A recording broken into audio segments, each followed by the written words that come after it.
Hey folks, B59 here. Welcome back to Piasa Transport playthrough of Transport Fever 2.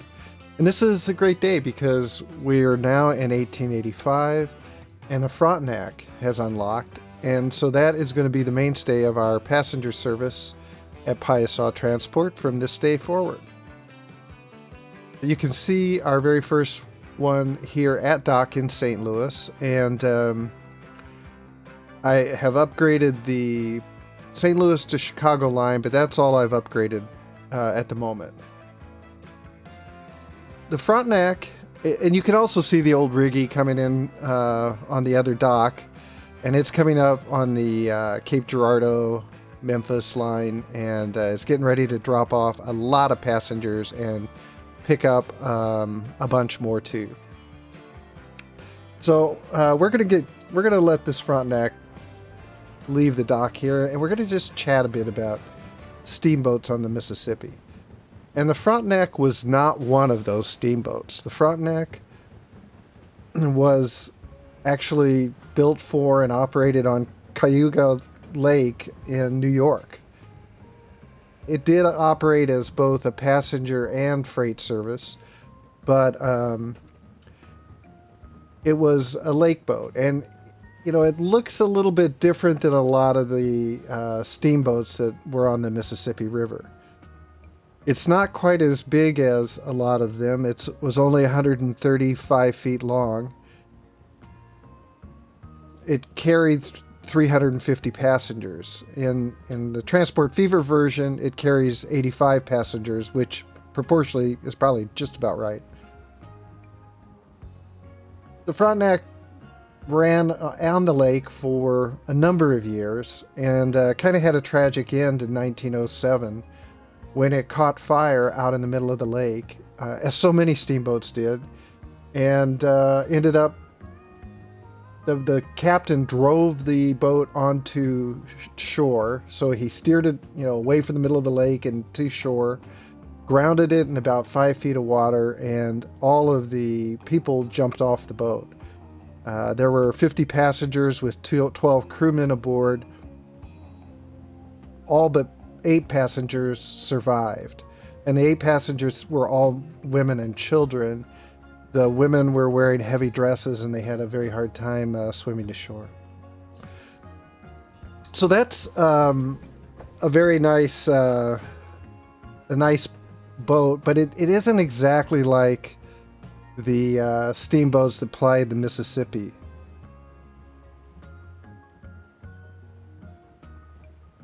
We see here in this drawing an image of a steamboat with all the labels, and you can see all the different pieces of it. But I think a more picturesque description is provided in this picture from 1906, and it shows ferry boats, or a steamboat rather, 2 steamboats in Memphis loading and unloading, and lots of activity, and it's really a great picture. And it brought to mind to me the passage that I had read in one of the earlier episodes from Life on the Mississippi by Mark Twain, where he talked about being a young boy in Hannibal, Missouri, and how the whole day revolved around the riverboats stopping in town.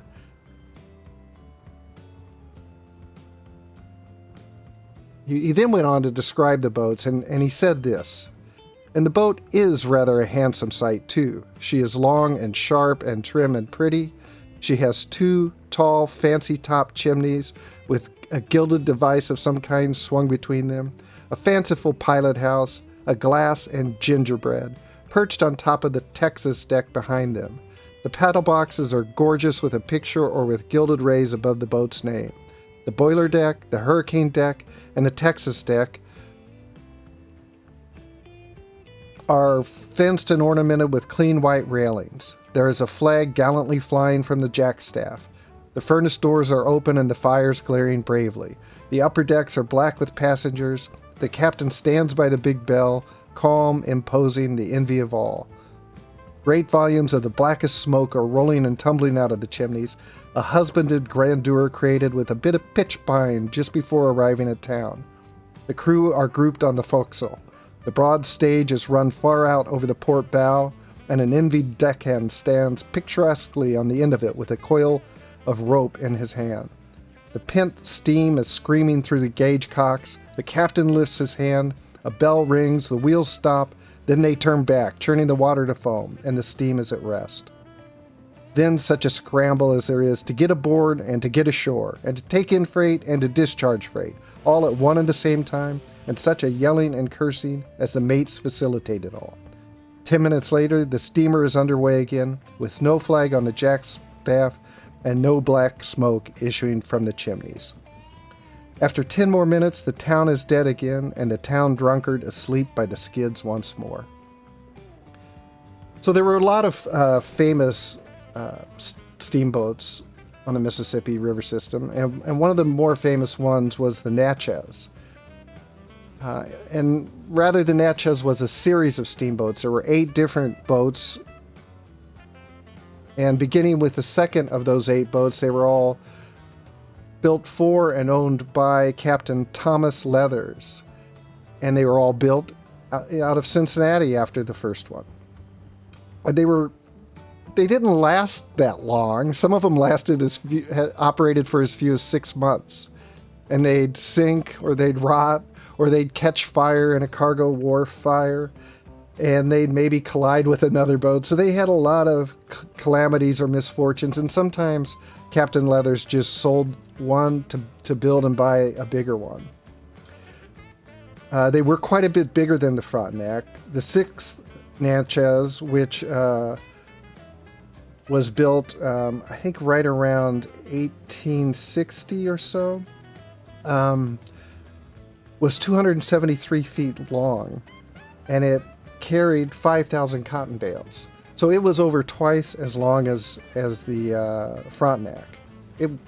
Captain Leathers had a lot of sympathies with the Confederates during the Civil War.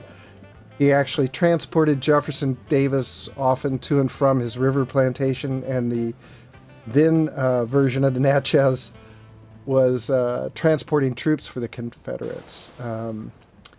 It was eventually captured and then burned, and some think burned by the Confederates. The 7th was built in 1869 and was 301 feet long.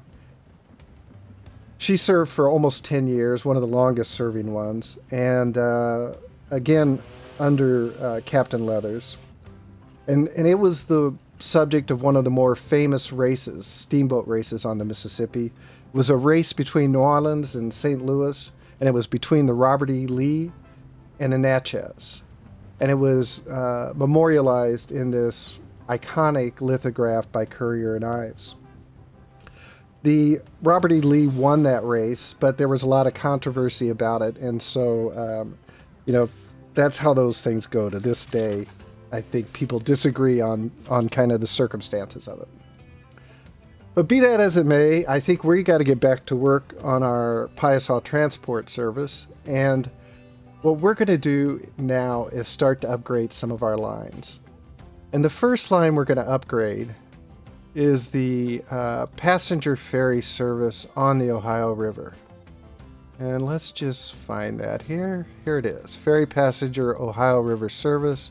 We have one vehicle conveniently on it, and we're going to manage that vehicle and upgrade it, and we'll upgrade it to the Frontenac.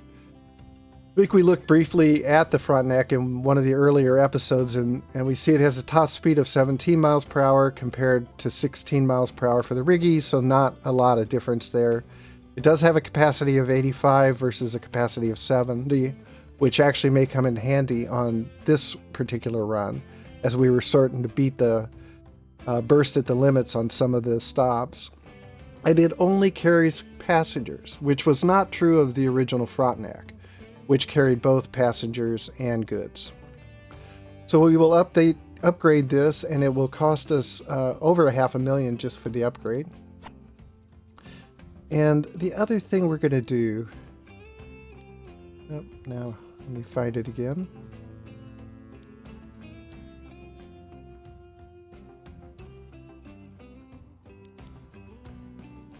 We're going to rename this.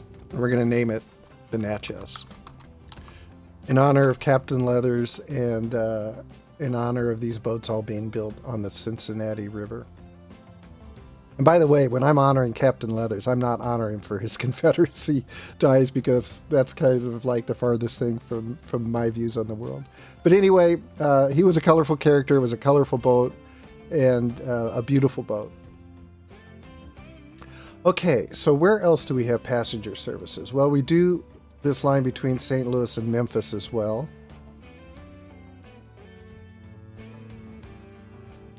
And so we have 2 boats on that line.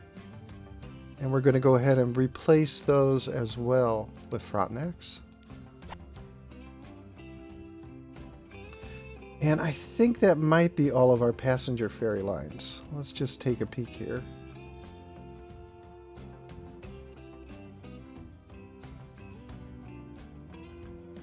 Oh no, we have one more between Evansville and Cape Girardeau.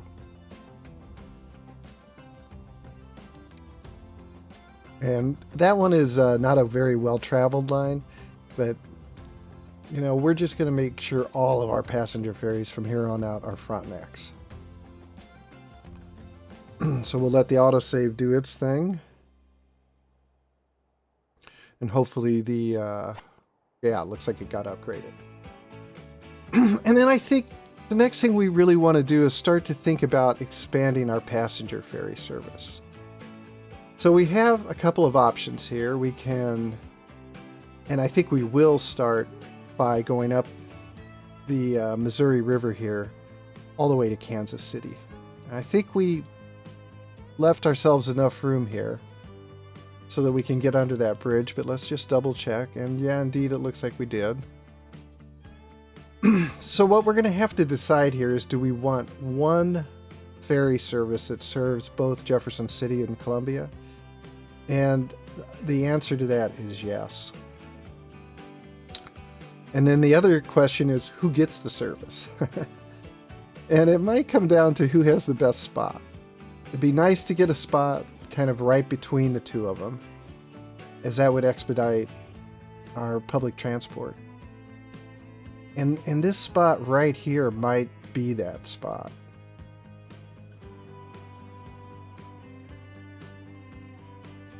Yeah, I think we're going to try it right there. And, you know, one of the things that struck me looking at that photo from Memphis is how pedestrian the dock was. And I didn't think there were these big ferry buildings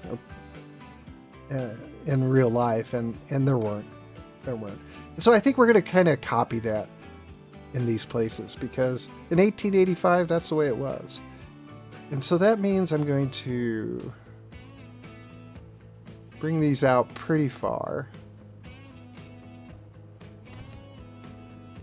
and then we're going to go in and configure it, and we'll put, let's see, how do we want to manage this? I think we're going to do,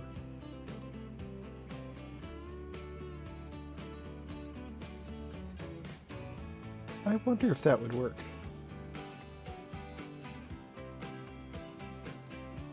No, but we could put it there.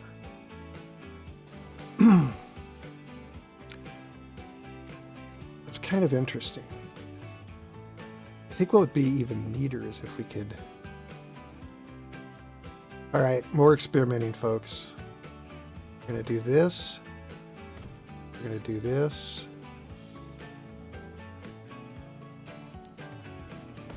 We're going to drop that. Now I'm going to see if I can get... You know, I can get one right like there. In fact, I think I might even get crazier. Okay.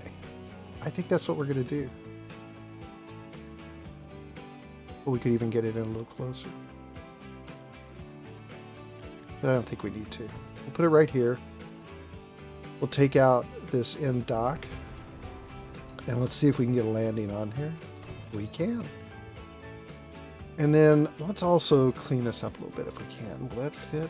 And it will not. It will not fit. So I think what we're going to have to do then is... I wonder if we have a connection here.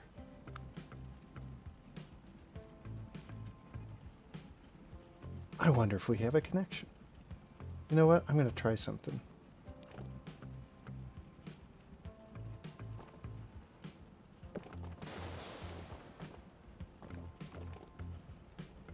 Well, that shows a connection.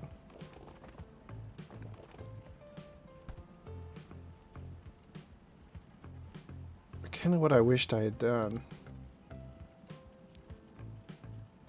Let me try something here.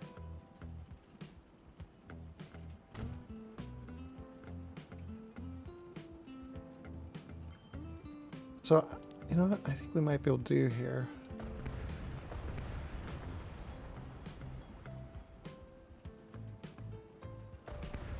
So if we take all of those out and just start over with fresh ones here, here. Oh, collisions. That's because of the terrain. So let's smooth that out a bit. And we will use the smooth tool there. And then let's go back to configuring this. More collisions. Let me try one more thing then.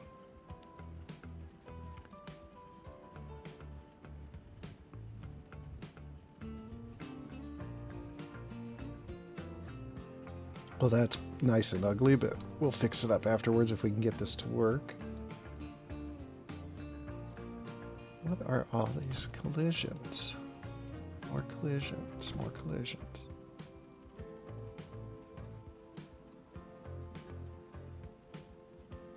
Try one more.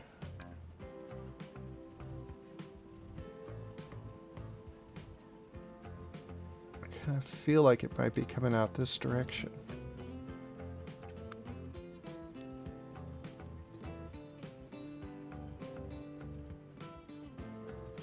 I don't know. But we're going to get around it here.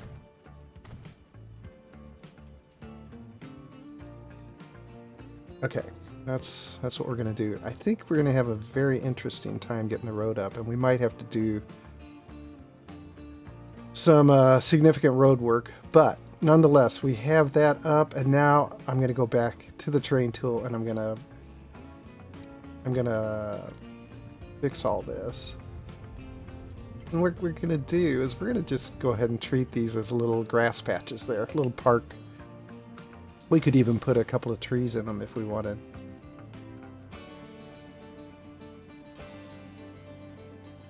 What do we like?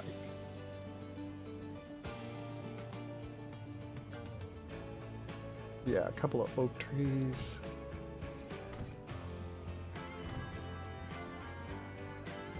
Okay. All right. And then, yeah, you know what we are going to do? We're going to pause for a second, and I'm going to reconfigure this road.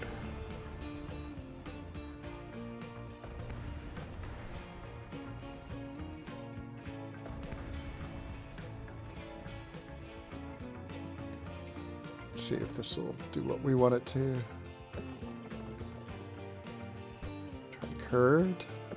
What I'd like to do is come out a little bit more to give ourselves some more room.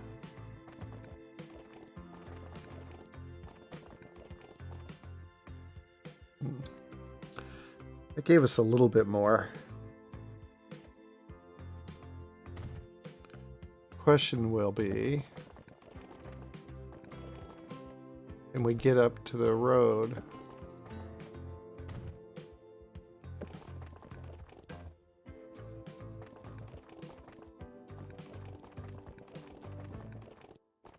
And that's awful steep.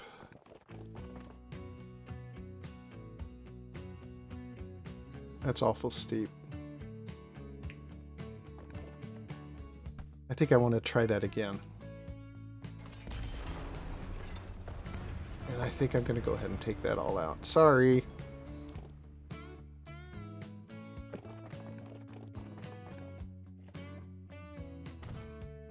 And we'll come out to here.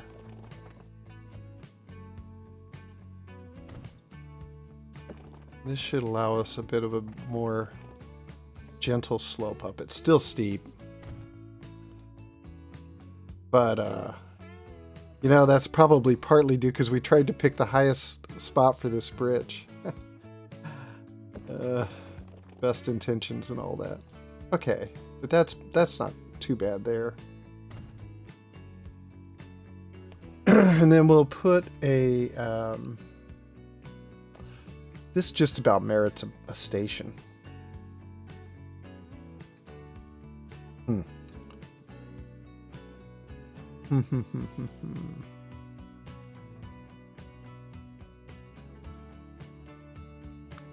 You know, we could probably, I mean, let's...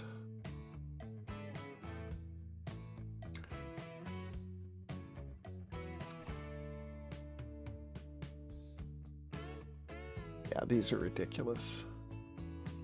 I mean, we really wouldn't have a way for people to get down there from up here.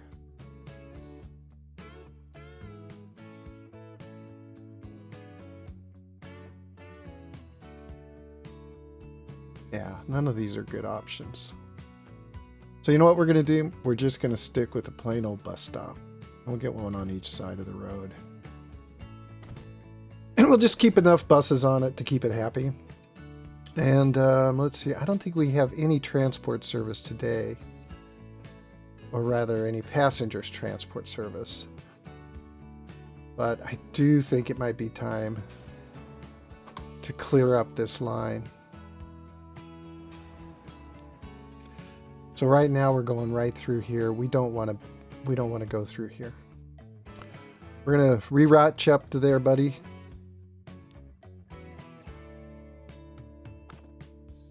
And let's see, we need a waypoint.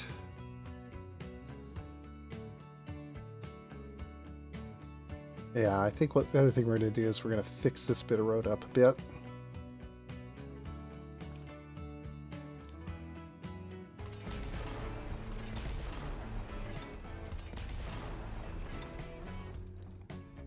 And we'll make it a little bit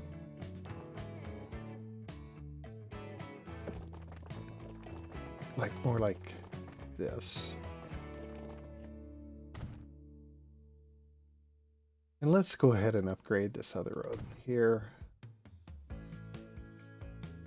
here, here, here, here, here. Yeah, okay. Okay, and then we didn't get our waypoints in yet, did we? We'll put them in either side of the road here. And go back to this line.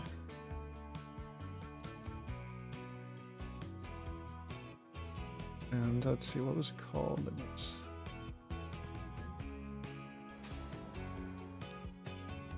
manage that line. And we'll add our first, let's see, after the Columbia Exchange, add this one. And after the Jefferson City Brickworks, we'll add, see it very well.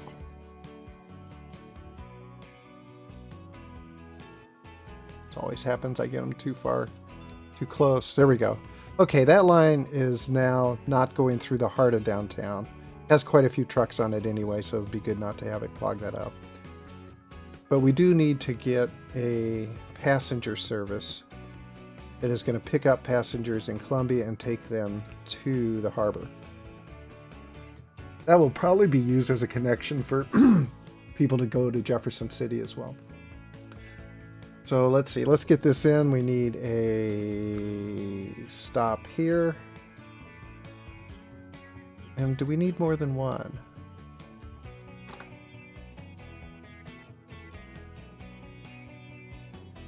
No, I think we could get by with one for now. So we'll do that. And then in Jeff City, we'll put one as well. Wow, look at all that traffic.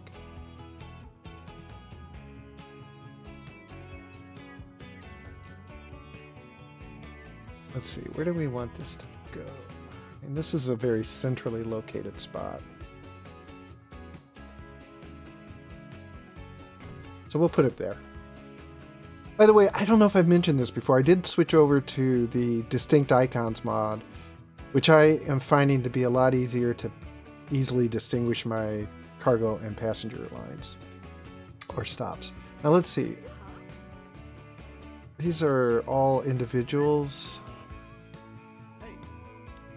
There's one of my road vehicles. That's a lot of people traveling on this bridge back and forth. You know what? We're going to end up with a lot of traffic, I bet. I think we're going to end up with a lot of traffic on these lines.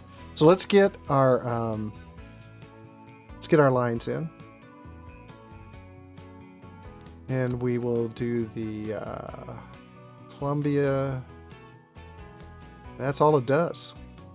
And it's purple because it goes to the harbor, and we will call it the Columbia, or the we call it passenger bus Columbia Ferry. And then we'll also create a line. Oh, auto saving again. Must be about time to end the episode if I see my second autosave. It's probably how I should measure my time. Okay, and this one will go from here to here. It will be, we tend to do a slightly different color when there's a second city coming in, so we can see how they're going to flow through. That looks fine. This one is called Bus Jeff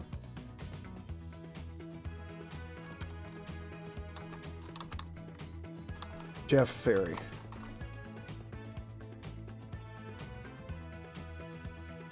And it looks like we have it's just these two. Okay. I'm gonna buy 4 of these. I'm gonna buy, yeah, at least 4 to get started. And I wouldn't be surprised if it uses more than that. And these are gonna go on the Bus Jeff Ferry run. And then we have another one here. I think we put 2 of these in before we had a bridge, so we didn't have any way to get across. Okay, Columbia Ferry. All right, so we cannot end without getting the passenger ferry service in. Go ahead and take it off pods anyway. I think these were our 2 that got attempted to be made during that autosave. Oh, you know what I did? The distinct icons are telling me that I kind of screwed up my dock here, and I put a cargo dock in. That was brilliant. Brilliant. So let's go ahead and configure this, and we have to be really careful not to do that before we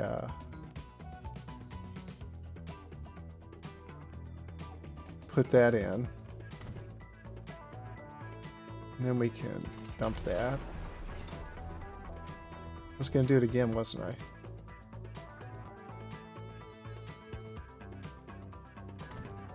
Okay. And then we'll knock this down and put our landing in.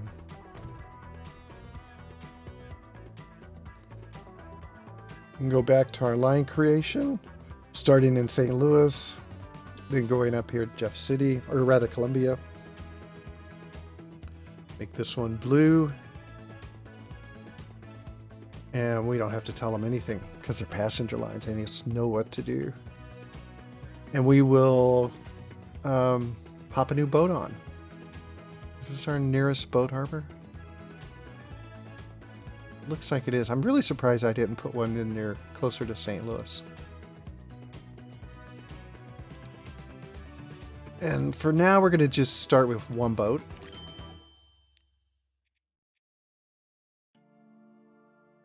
And I think we haven't named this line yet, so we'll want to do that as well.